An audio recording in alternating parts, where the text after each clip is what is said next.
బ్రతుకు భారమై చెత్తమూట భుజాన మోస్తూ బయలుదేరిన ఈ వృద్ధురాలి జీవితానికి జీవనాన్ని ప్రసాదించే తల్లిగా అమ్మా నాన్న అనాథుల పుణ్యక్షేత్రం ఫౌండర్ శ్రీమతి శ్రావణి శంకరి గారే వచ్చి ఆమెకు ఆశ్రయాన్ని కల్పించే దిశగా ఆ మానసిక వైకల్యురాలి దగ్గరకు వెళ్లారు.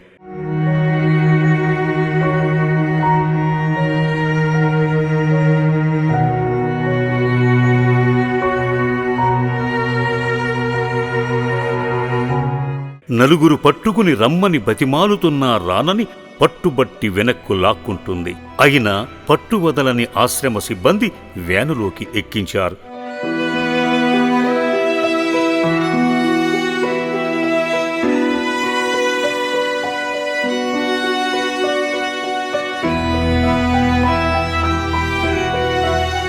బలవంతంగా వ్యానులోకి ఎక్కిన ఈ వృద్ధురాలు తన మొహం చూపించకుండా మురికితో నిండి ఉన్న దుప్పటిని కప్పుకుంది. నన్నేదో మీరు చేస్తారు, నా ప్రాణాలను తీస్తారు, నా పని అయిపోయింది అని అనుకుని దయచేసి నన్ను వదిలేయండి అంటూ దండం పెడుతోంది. అమ్మ ఆవేదనలో అర్థం ఉంది. ప్రాణాలను రక్షించుకోవాలనే ప్రయత్నంగా సిబ్బందిపై కలబడుతోంది.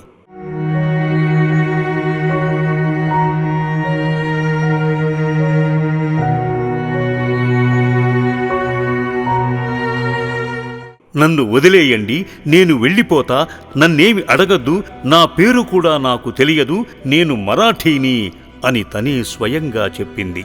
ఎంతో ఆవేశపూరితంగా తన బాధను వ్యక్తపరుస్తూ ప్రాణాలను రక్షించుకోవాలని ప్రయత్నిస్తోంది. ప్రాణభిక్ష పెట్టే శ్రీ పుణ్యలింగేశ్వర స్వామి క్షేత్రానికి తనను తీసుకువెళ్తున్నారని పాపం తనకు తెలియదు.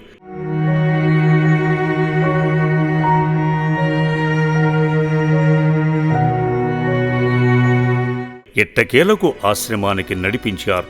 తను ఎక్కడికి వచ్చిందో, ఎలా ఉండబోతోందో తనకు తెలియదు గదా. ఓ వింత ప్రవర్తన చూపిస్తోంది. తన ముఖం చూపించటానికి భయపడుతోంది.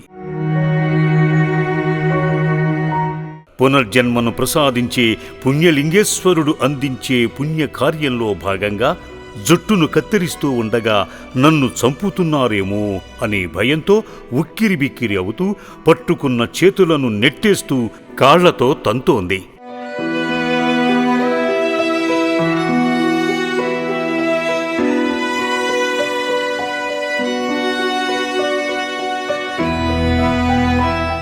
ఎట్టకేలకు ఆవేశభరితురాలిగా కనిపించే ఈ పిచ్చి తల్లిని మామూలు మహిళా ఆకారానికి తీసుకువచ్చారు.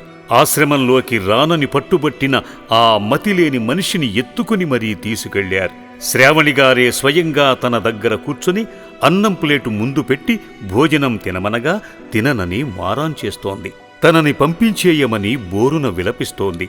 కనీసం పాపడైనా తినమని శ్రావణిగారు ఎంతో బతిమాలుతున్నారు. తిన్న తర్వాత నన్ను పంపిస్తారా అని ఆ పిచ్చి తల్లి వేడుకుంటోంది.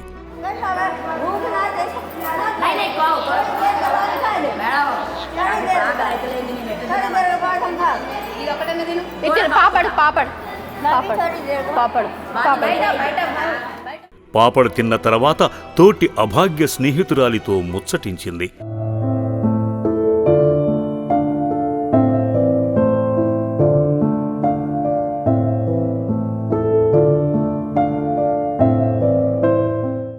మనసు ప్రశాంతతను కలుగజేసిన ఆ దేవాది దేవునకు తన గోడు విన్నవించుకుంది. ఇలాంటి కన్నతల్లులను దూరం చేసుకున్న కన్నబిడ్డలకు మనవి. పునర్జన్మ కార్యంలో భాగంగా ఎంతోమంది అభాగ్యులను అమ్మా నాన్న అనాథుల పుణ్యక్షేత్రం ఆదరిస్తోంది. అక్కున చేర్చుకుని మరీ వారి ఆలనా పాలనా చూస్తోంది. వీళ్లందరికీ ఒక్క పూటైనా ఒక్క ముద్దైనా పెట్టే ప్రయత్నం చేస్తారని మనసారా కోరుకుంటున్నాం.